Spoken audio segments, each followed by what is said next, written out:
السلام علیکم ورحمۃ اللہ وبرکاتہ۔ ناظرین حضرات، ہمارے یوٹیوب چینل امام الدین آفیشیل میں آپ حضرات کا استقبال۔ امید ہے اللہ کی ذات سے آپ اچھے ہوں گے۔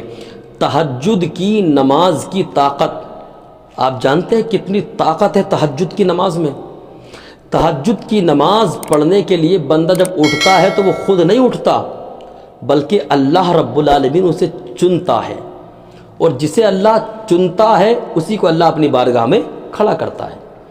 رات کے آخر پہر میں اگر آپ کی آنکھ کھل رہی ہے تو آپ اس کو غنیمت جانیں، ایسے ہی نہیں کھل رہی، بلکہ اللہ رب العالمین آپ کو اپنی بارگاہ میں کھڑا کرنا چاہتا ہے کہ میرا بندہ اٹھے، اپنے بستر کو چھوڑے اور میری بارگاہ میں وضو کر کے کھڑا ہو جائے۔ اور دیکھیے، جب اللہ رب العالمین اپنے بندے کو چن لیتا ہے تو پھر بندہ، چنا ہوا بندہ اس کی بارگاہ میں عبادت کر رہا ہو اور پھر وہ بندہ کچھ مانگے تو کیا ایسا ہو سکتا ہے کہ اللہ رب العالمین اس کو عطا نہ کرے؟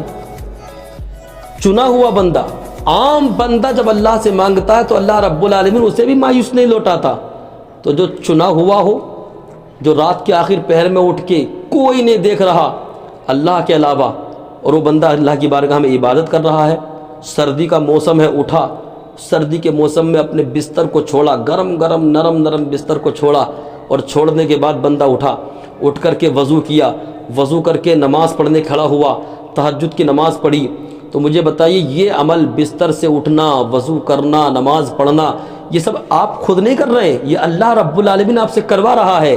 اور پھر آپ نے نماز پڑھ لی، پھر آپ دعا مانگ رہے ہیں، تو آپ خود نہیں مانگ رہے ہیں، بلکہ اللہ فرما رہا ہے میرے بندے مجھ سے مانگ۔ اور جب آپ اس سے مانگیں گے تو آپ کیا یہ سوچتے کہ وہ آپ کو خالی لوٹا دے گا؟ ہرگز نہیں۔ جب آپ اس سے مانگیں گے تو اللہ رب العالمین آپ کو طلب سے بھی سوا عطا فرمائے گا۔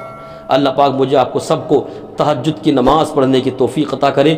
استغفر اللہ ربی من کل ذنب واتوب الیہ وما علینا الا البلاغ۔